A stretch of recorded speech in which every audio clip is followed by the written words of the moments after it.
Net zero by 2050, blah, blah, blah. 30 years of blah, blah, blah. And where has that led us?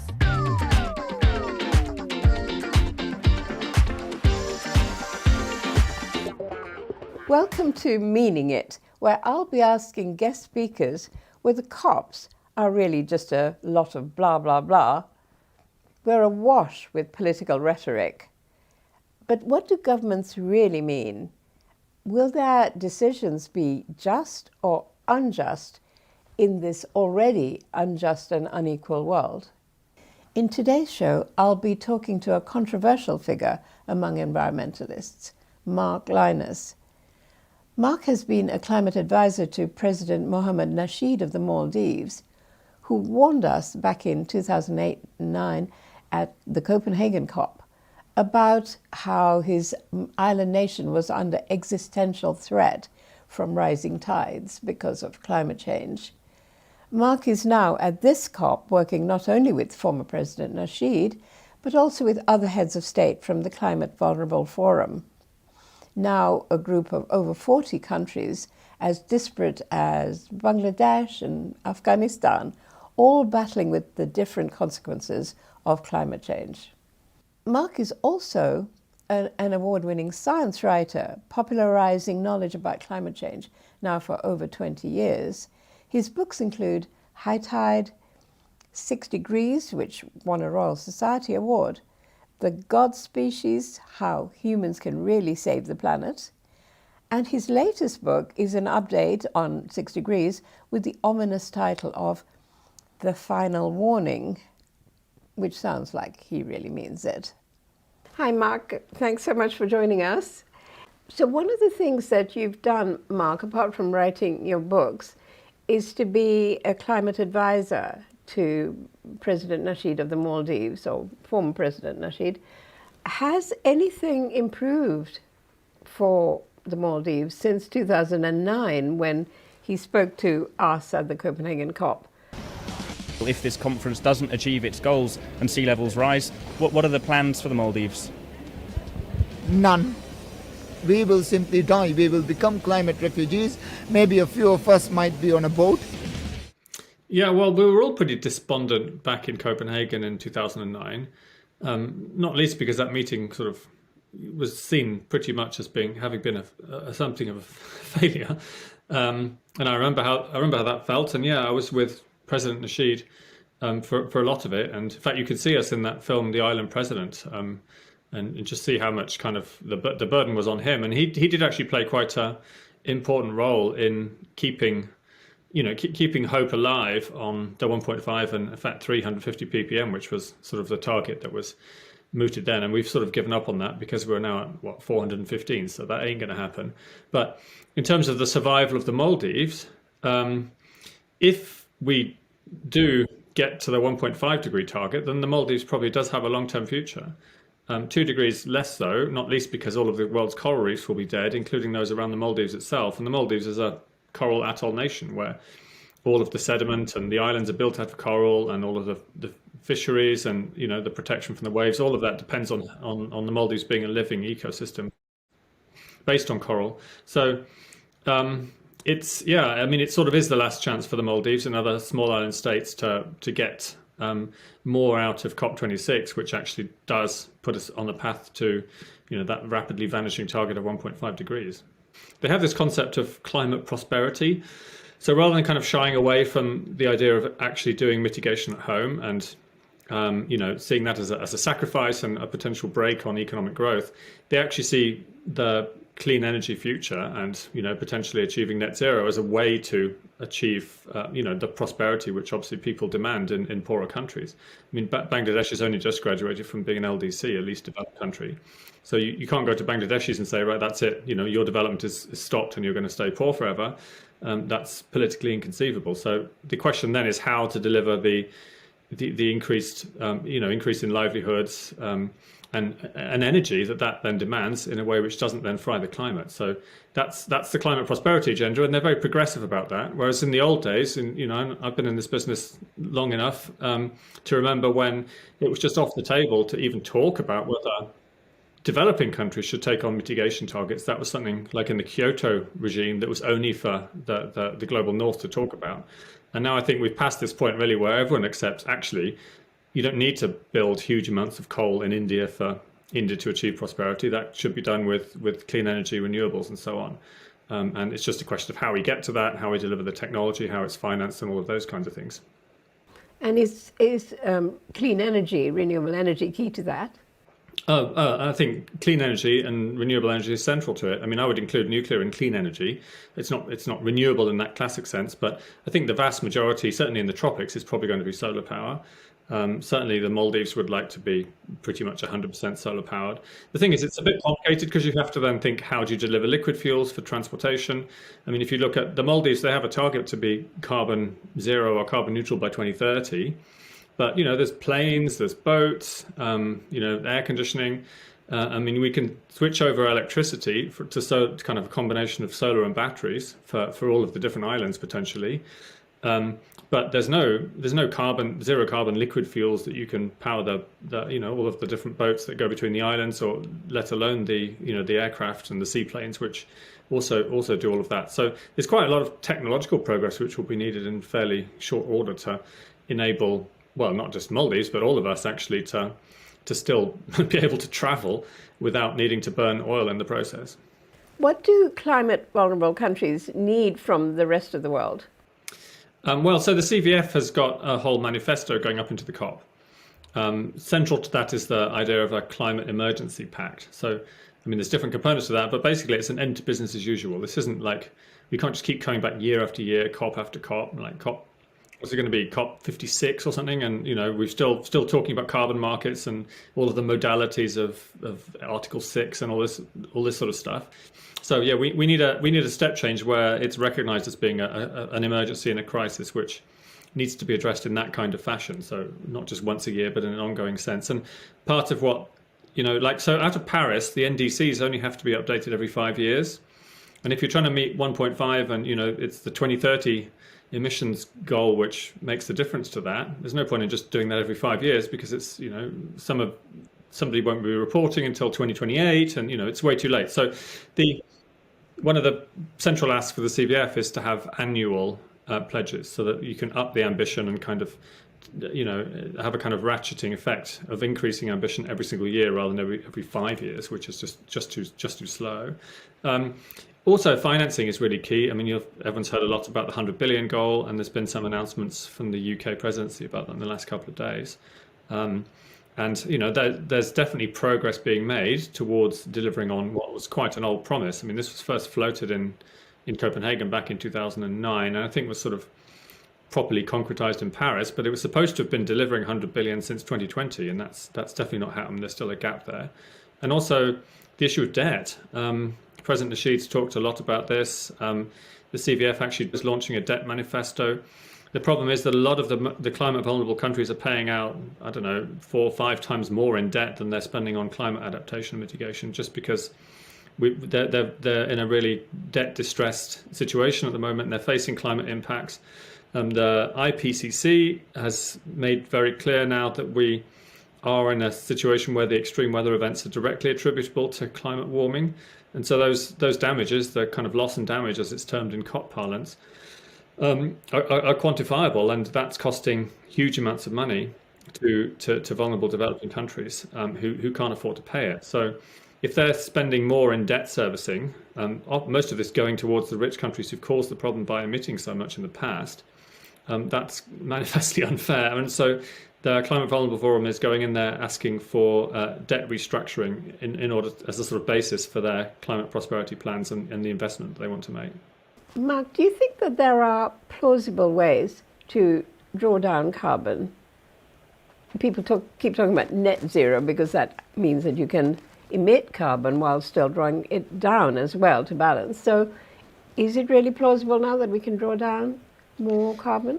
Yeah, I mean, that's a great question. I actually think the issue here is scalability, right? You can, if you get the chemistry right, you can scrub carbon out of the ambient air and, end up with a liquid CO2 stream of, 100% quality. But, it's all very, very small. And even if you scale up these big scrubbing machines, then you'd be removing, I don't know, a couple of million tons, but that's still orders of magnitude lower than what we need to do. And if you think about the physics of what this would involve, you'd basically be reversing the oil and gas industry for decades and taking all that carbon supposedly out of the atmosphere and pumping it back underground from whence it came. And it's using energy from somewhere. I mean, it's actually, I find that implausible really in terms of the physics and the dynamics of what that kind of effort would suggest. So it's probably fine for small scale offsetting, and it's nice for people to be able to say, I've definitely removed 1,000 tons of carbon from the atmosphere to make up for the 1,000 tons of carbon I've just emitted. But it's not scalable, and I don't think we should allow an overshoot pathway for 1.5 on the basis that we're somehow miraculously going to remove all this carbon. The only exception I'd make, I think, is large-scale reforestation and restoration of ecosystems. So the best way to remove carbon probably is through solar-powered photosynthesis, which plants invented a long time ago, a couple of billion years or so, and that then can be sequestered in soils, peat bogs, biomass, and all that kind of stuff, so long as they're protected and we protect enough of the land and the oceans to enable that to happen. So that's kind of puts together the conservation, rewilding, ecological restoration challenge, and puts that as a kind of climate solution, which I think is really, that's something that could potentially address billions of tons of carbon removal. But I don't think there's any other plausible way to do it. When people talk a lot about trees and insects dying and bees, the focus very often seems to be on the consequences. It's almost like we've attached the crisis to the consequences rather than attaching the crisis to the people who caused it. So we kind of keep looking at, with grief and sadness and, understandable horror at, people drowning, crops failing and so on. But don't we need to switch our gaze from the terrible consequences sometimes and look back at who is really causing these consequences? It's almost like, apart from some activists, the people causing it get away. Well, they do, and they get away because of power disparities globally, of course. And there's nothing really that anyone could do to to change that, and certainly not just for the climate. But that happens in every area, whether it's military or economic or financial or whatever. But actually, that issue of differing responsibilities is central to the whole UNFCCC process and has been since the beginning. That was why initially that the global north and the Annex 1 or whatever they were called countries were supposed to take the first cuts under the Kyoto Protocol, was because they had the highest historical responsibility for emissions.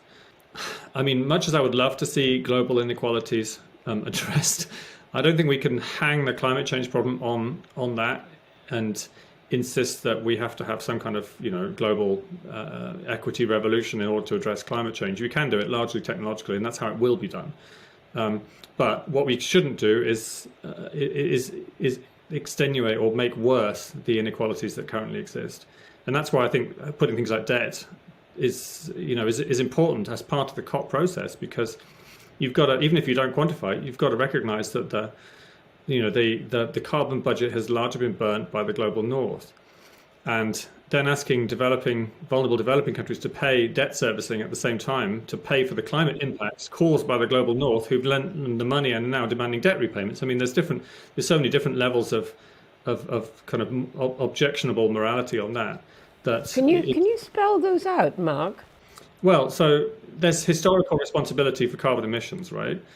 And the industrialized countries, because they had their industrial revolutions earliest, are the most responsible. So that's countries in Europe and the United States primarily.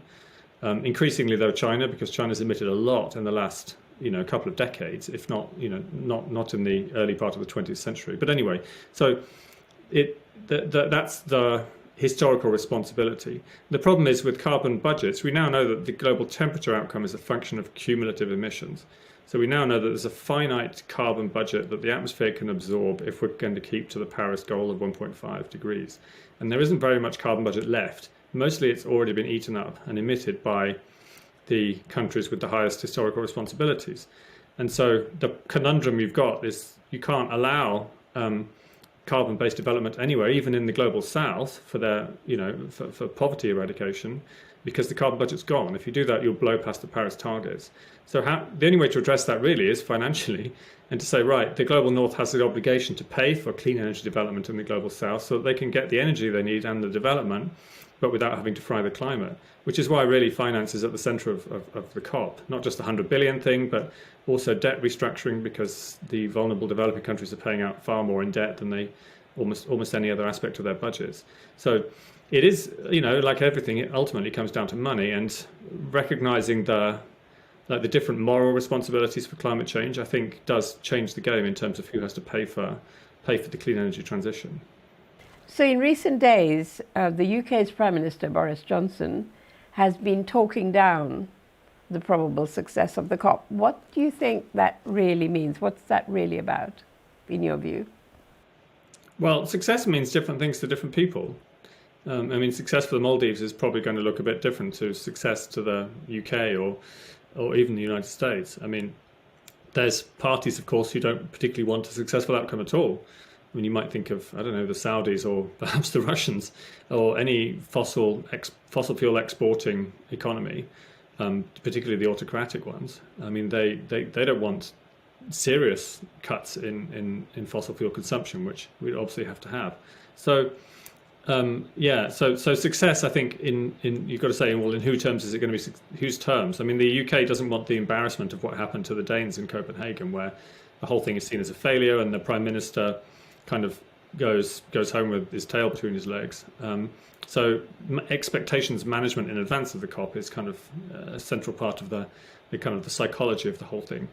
But I guess success will be a kind of outcome decision document, which is adopted with great applause, and which actually addresses some of the central challenges of financing and the NDCs and stuff like that, on the final weekend. So that's all that can be done at COPs. We can't expect them to change the world. They go through the items on the agenda and they try and come to decisions on them. And a lot of it's quite anodyne. It's the modalities of the carbon market in Article 6, and operationalizing the loss and damage mechanism agreed in Santiago and things like that. You have to be it's lawyers only when you actually get to the text level of what's inside the square brackets. It's way beyond my pay grade. But at the very least, we've already got carbon budgets agreed, and there's a net zero plan. The UK, to give them credit, they are the only country with a net zero plan going into the COP, which is assessed by the scientists as being almost sufficient in terms of the 1.5 degree goal. So it's it's good to give credit where credit's due, I think, because I've never thought I'd see such a thing from a Tory government, putting my own politics on the table there, but. They've at least got the plan and and some pathway to delivering that. So we all do have to do our bit as well, and that affects us all as individuals, and not standing in the way and not being kind of grumpy about it. And there's a lot of people who are looking at the protesters, whether it's Insulate Britain or anything like that, and saying, well, why, I can't drive my car, and I want to get my kids to school. And we have to accept that a climate emergency is what it means, that we are going to have to change, and it's not business as usual. It doesn't mean we can carry on living our lives in the way we've always been used to, and people, I think, need to wake up to that, just as we did in the pandemic. We keep hearing that this is the last chance at this COP, that this is it, and yet when the world leaders meet, do you think the real intention is to do as much as possible or to do as little as possible? Do you think they really mean it? Well, I don't know. You hear the last chance thing so often that it's become a bit of a cliche in the climate discourse, and I'm as guilty of it as anyone.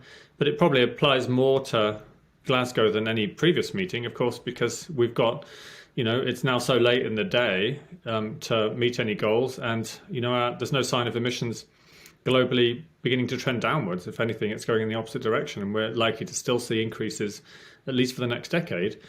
Whereas if we're going to meet the budget for 1.5, we have to basically see emissions cut by half by 2030, and then at zero pretty much for 2050. That's clearly not what this meeting is about. There's the thing about COPs as well, and I've been to quite a few of them. It's just, you don't read too much into it. I mean, there's a lot of theatrics, and it's about government leaders, being seen to be doing something. But you have to hope that those optics and all of that feeds into it, at the very least, a sort of a kind of momentum. And it's been a bit of a deadline. I mean, you can see Joe Biden's desperately trying to get the climate legislation through Congress, or at least started, so that he's got something to bring to the COP. And there's the pressure on the Indians to decide on whether they're doing the net zero goal or not. There's pressure on the Chinese, even though Xi Jinping isn't going to come himself. Like, what are they going to put on the table, which is additional? So I think it's helpful in the sense that it does provide kind of a deadline and a choke point where stuff has to happen, which could otherwise sort of quite rapidly fizzle out. So I don't think it's completely pointless by any stretch. But at the same time, we've had 26 COPs now. And the global concentrations of CO2 keep going up by 2 parts per million, regardless of how many COPs we have. So one last question, Mark, and then I should let you go. If you woke up one morning and you suddenly realized that everything was okay, the climate crisis was over, how would you know? I think I would have to measure it empirically. The climate crisis will only be over when the concentrations of carbon dioxide and other greenhouse gases in the atmosphere are at a level which enables the climate to be stable. And actually, that's pretty much the language that was in the original UN Framework Convention on Climate Change, agreed back in 1992. That's the objective of all of this, is to stabilize the planet's climate. We know that's probably somewhere between 350 and just above 350 parts per million if we look at the Earth's geological history. So that's where we need to get to. We're currently at 415, going up by 2 ppm every single year on average. No COPs have made a difference to that so far. But I do think, I'm quite cautiously, I'm always optimistic, partly by dint of my sunny personality, and partly just looking at the trends that are going on. I mean, we've got clean energy technologies now available that weren't 10 years ago, and the price differential is like in favor of renewables now in lots of parts of the world. So that's something we should celebrate, and and at least look at the good things rather than being despondent and despairing, which doesn't really help anyone in the longer term. Well, thanks so much, Mark. You've really covered a lot of ground, and I was wondering, perhaps, as the COP progresses, we might find you here again if you have time, and tell us the lowdown, the inside story from inside the diplomatic part of the COP, the Blue Zone. But thank you for now anyway, very much. Sure. I'll certainly do my best. Love to see you. Okay, bye for now. Bye. That's it for today's show. Well, I'm used to being taken aback by some of Mark's views, but I really didn't see that one coming when he endorsed the UK government's climate plans. I just hope they really mean it about implementing what they say. And I wonder if my other guests over the next 2 weeks will agree with him. But I'll leave you with a cartoon that caught my eye and sums up all too graphically what the root cause of this climate crisis is.